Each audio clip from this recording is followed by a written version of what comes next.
अस्सलाम वालेकुम 9 क्लास। उम्मीद है आप लोग खैरियत से होंगे और आपने अपने प्रीवियस लेक्चर्स को अच्छे से याद कर लिया होगा। आज केमिस्ट्री का लेक्चर नंबर 4B है, जिसमें हम chapter number 2 structure of atoms को स्टडी करेंगे। हमारे आज के टॉपिक्स हैं चैप्टर नंबर 1 एक्सरसाइज के रिमेनिंग शॉर्ट क्वेश्चंस, और फिर चैप्टर नंबर 2 का first topic theories and experiment related to structure of atoms. Students, जैसा कि हम लोग इसके 10 क्वेश्चंस जो हैं वो रीड कर चुके हैं और बाकी के 9 क्वेश्चंस हमारी एक्सरसाइज के शॉर्ट क्वेश्चंस रह गए थे। या आप लोग नोट्स से अच्छे से इसको याद कर सकते हैं। नोट्स हमारे स्कूल में अवेलेबल हैं, आप लोग जब क्लासेस के लिए आएँ तो परचेज़ कर सकते हैं। ये हमारे पास 10 क्वेश्चंस दिए गए हैं। इनमें मेजरली जो है वो ज़्यादातर डेफिनेशंस दी गई हैं और वो न्यूमेरिकल्स दिए गए हैं जो कि हमारे एग्जाम्पल 1.6 और 1.7 और 1.3 के अकॉर्डिंग जो है वो सॉल्व हो सकते हैं। इसके बाद हमारे पास आते हैं MCQs, जिसमें हमारे पास पहला MCQs है industrial chemistry deals with the manufacturing of compound, और इसका आंसर है C on commercial scale. Second है which one of the following compound can be separated by physical mean, answer है A mixture. The most abundant element occurring in the ocean is A oxygen. Which one of the following element is found in most abundance in the earth crust? A oxygen. The third abundant gas found in the earth atmosphere is D argon.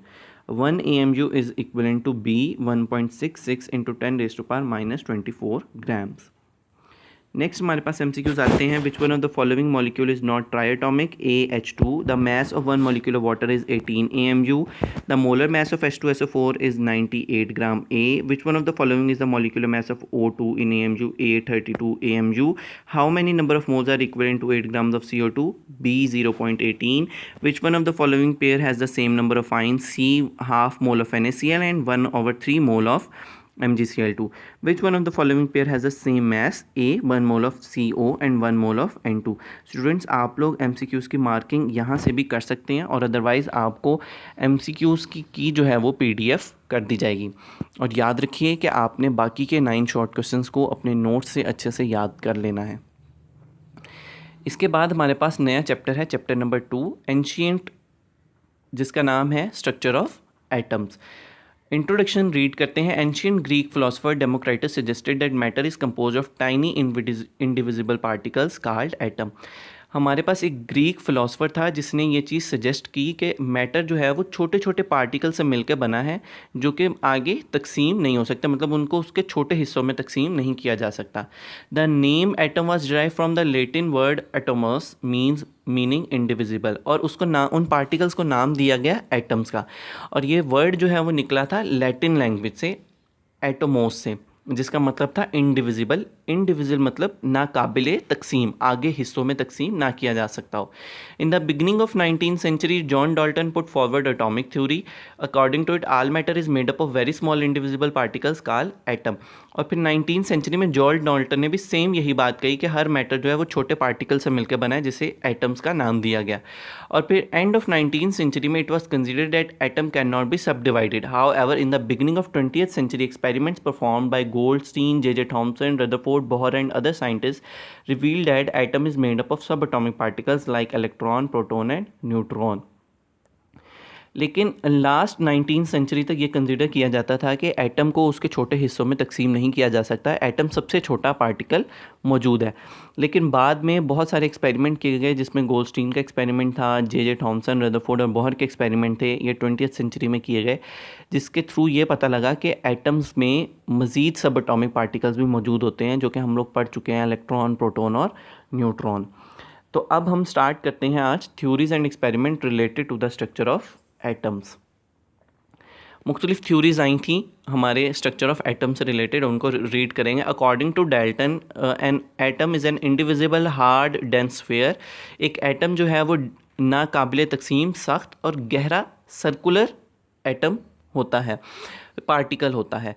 Atoms of the same element are alike. वो चीज़ हम element में भी पढ़ चुके हैं कि अगर एलिमेंट सेम होगा तो हमारे एटम्स भी जो हैं वो सेम ही मौजूद होंगे। यानी हाइड्रोजन में सिर्फ सिर्फ H के जो हैं वो एटम्स मौजूद होंगे। They combine in different ways to form compound, ये मुख्तलिफ तरीके से इकट्ठे होते हैं एटम्स ताकि कंपाउंड बना सकें, केमिकल रिएक्शन करते हैं।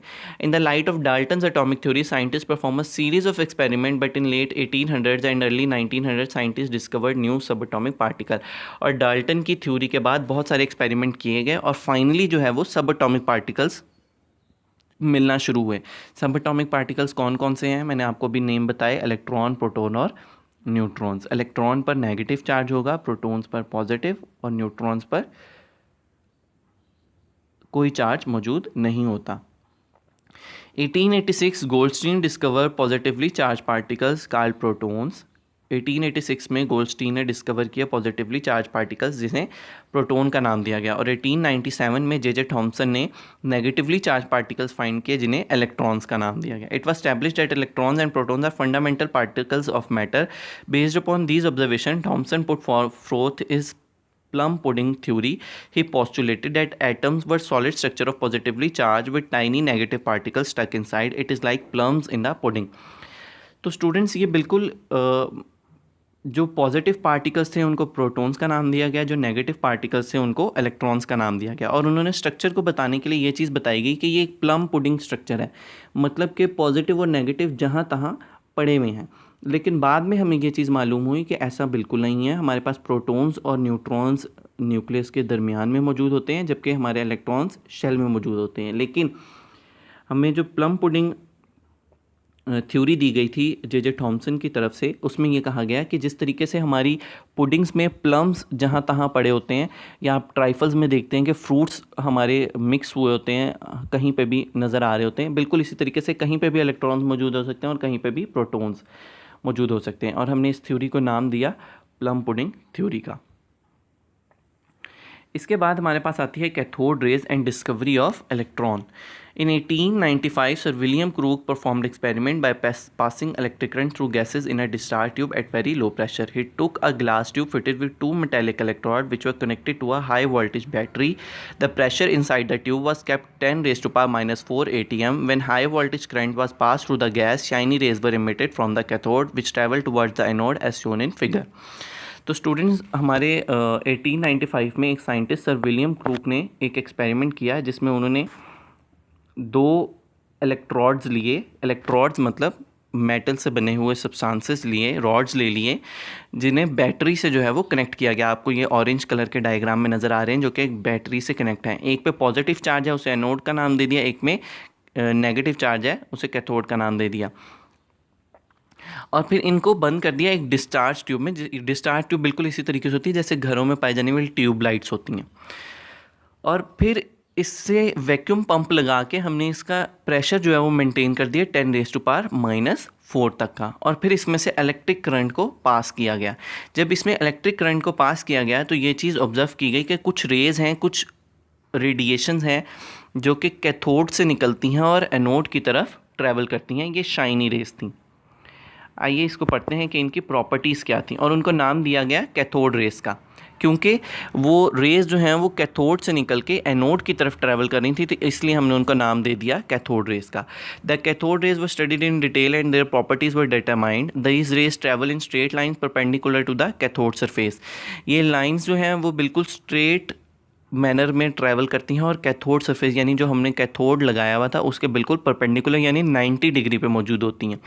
They can cast a sharp shadow of an opaque object if placed in their path. और अगर हम इनके रास्ते में कोई चीज़ रखें तो हम ये उस चीज़ का जो है वो साया भी बनाएंगी। डेफिनेटली लाइट है, शाइन करती हैं, तो किसी चीज़ से टकराएंगी तो उनका साया भी बनेगा। They are deflected towards positive plate in electric field showing that they are negative charge.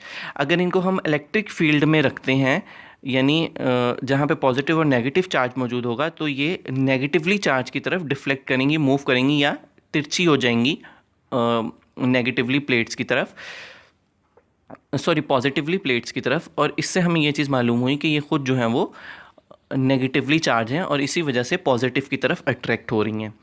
The raise temperature of the body on which they fall, ये हर उस बॉडी का टेम्परेचर बढ़ा देती हैं जिससे ये टकराती हैं।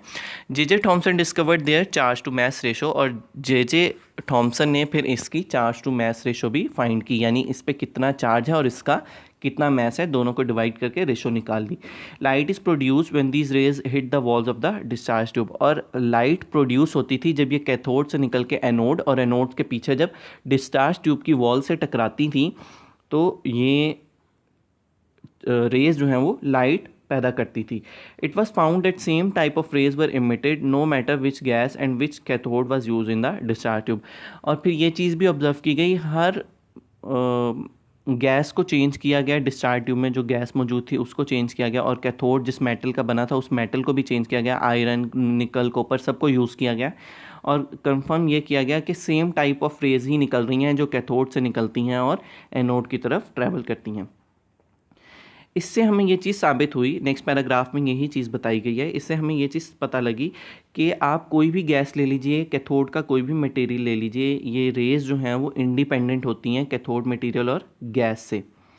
इसके बाद इन्होंने ये बताया कि ये क्योंकि ये किसी भी चीज़ का शेडो बना रही हैं टकराने की वजह से, यानी कि इसमें कोई पार्टिकल्स मौजूद हैं, और फिर उन पार्टिकल्स को हमने क्या नाम दिया, जो कि टकराते हैं और शेडो बनाते हैं, और हमने उन पार्टिकल्स को नाम दिया इलेक्ट्रॉन का। Since all the material produce same type of particles it means all the material contain electron, और फिर हमने क्योंकि मटेरियल चेंज किया, कैथोड का भी और गैसेस भी चेंज की, लेकिन रेज वही निकली, उसी तरीके की निकली, तो इससे हमें यह भी अंदाज़ा हो गया कि हर मटेरियल जो है वो इलेक्ट्रॉन रखता है अपने अंदर, क्योंकि हर एटम जो है वो एटम से मिलकर बना है, जिसकी वजह से उस हर एटम में इलेक्ट्रॉन मौजूद है। ये कुछ रिजल्ट्स जो हैं वो इस कैथोड रेस के एक्सपेरिमेंट के थ्रू हमें मालूम हुए।